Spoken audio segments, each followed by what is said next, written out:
사회에 쏟아넣은 변화하는 우리 국토에 대해 선생님이 동영상을 만들려고 합니다. 그래서 여러분 주의해서 잘 들을 수 있도록 해요. 일단은 3단은 변화하는 우리 국토는 어떤 걸 배우냐면요. 우리 교통과 통신의 발달로 우리 국토가 어떻게 변했는지, 그리고 거기에 따라서 인구는 어떻게 분포되어 있는지를 배울 거예요. 자, 한번 밑을 한번 봅시다. 선생님이 중요하다고 생각되는 거를 한번 하이라이트를 했는데요. 일단은 사람들이 타고 다니는 걸 교통수단이라고 하잖아요. 근데 교통이 편리한 곳에 사람들이 많이 모이게 돼요. 교통이 불편하면 아무래도 사람들이 많이 갈 수가 없으니까 모일 수가 없겠죠. 그래서 교통이 편리한 곳에는 다른 지역에 비해서 빠르게 발달을 해요. 사람들이 많이 모이고 그 다음에 빠르게 발달을 합니다. 이것처럼 우리는 인구 분포, 그 다음에 교통과 통신의 발달에 대해서 배울 겁니다. 자, 보면은 여기 보면은 우리 시대가 어떻게 되어 있는지를 우리 시대에 따라서 우리나라의 인구 변화와 그 다음에 분포가 어떻게 되어 있는지 볼 거예요. 여기 보면은 우리나라는 1960년대 이후에 60년대는 이 정도거든요. 이후에 급격하게 인구가 발달했어요. 단 30년 만에 우리나라 거의 2천만 명 넘게 발달했죠. 이렇게 인구가 급격하게 증가했어요. 여기 기울기 증가도를 보면 굉장히 넓죠. 하지만 최근에는 아이를 적게 낳아가지고 그 증가 폭이 굉장히 줄어들었어요. 지금 비교만 해보면 80년대와 90년대는 거의 증가하는 폭이 이 정도인데 90년과 2000년도에는 증가하는 폭이 굉장히 낮아요. 200만 명밖에 줄지 않았어요. 20년도를 보면은 거의 500만 명인데 여기는 거의 1000만 명 넘게 증가를 했잖아요. 증가 폭이 굉장히 작습니다. 이거는 인구 아이를 적게 낳아서 그렇죠. 자, 그리고 보면 우리나라 10명 중 9명은 도시에 거주한다고 합니다. 보면은 우리나라 60년대에는 산업 발달 이전에는 도시에 사람들이 사는 데가 39.2%밖에 안 됐어요. 근데 도시가 발달하면서 인구가 빠르게 증가했답니다. 그래서 현재에는 91.6%의 사람들이 살고 있어요.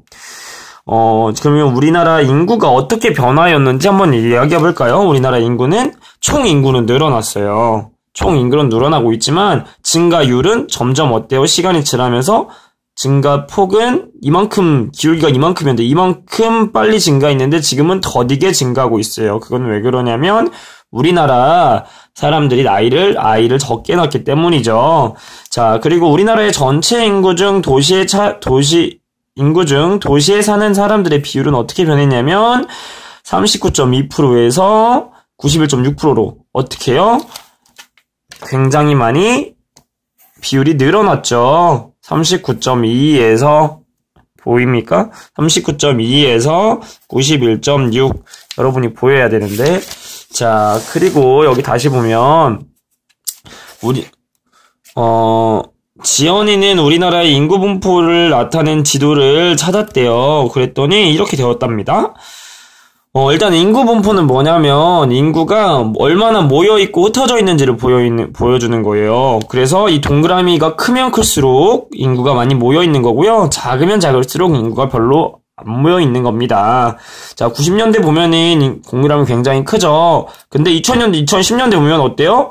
동그라미가 엄청 많아졌어요. 굉장히 커졌고요.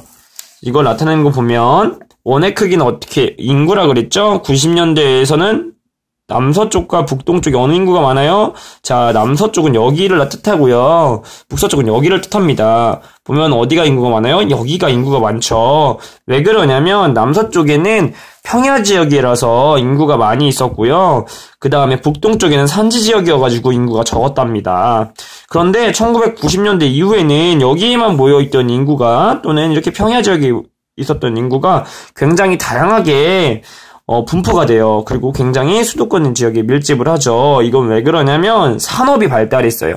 산업이 발달해서 여기 인구가 모이게 돼요. 이 인구가 모여있는 걸 어디냐면 대부분 수도권과 대도시, 우리가 수도권하고 대도시, 광역시라고 부르는 곳들 있잖아요. 거기입니다. 그러면 이 수도권과 광역시에는 어떤 문제가 있는지 한번 봅시다. 우리나라의 절반 정도의 인구가 살고 있는데요. 여기는 사람들이 많으면 발전은 빠르지만, 많이 모여있는 것만큼 주택이 많이 없어서 주택 부족이 일어나고요. 그 다음에 그만큼의 도로가, 많지가 않아서 교통혼잡이 일어나요. 그리고 자동차가 굉장히 많아지기 때문에 사람이 많으니까 버리는 쓰레기가 많아져서 환경오염도 일어납니다. 반대로 인구가 없는 곳에서는 일손이 부족해 일할 사람들이 부족하고요. 그 다음에 지역이 잘 발전하지를 못해요. 사람이 많아야 발전을 하는데, 그러면 이런 문제를 해결하려면 어떻게 해야 될까요? 여기 그림을 보면 인구 분산을 해야 되는데요. 인구 분산은 도시가 이 사람들이 신도시를 건설하는 거예요. 신도시를 건설해서 여기에 살 수 있게 하고요. 교통망을 확충해요. 교통망을 확충해가지고 교통 혼잡을 일어나게 하지 않고요. 그 다음에 전 국토를 균형적으로 발전시켜요. 그래서 일부 지역에 집중된 인구를 분산할 수 있도록 해야 합니다. 자, 오늘은 여기까지입니다.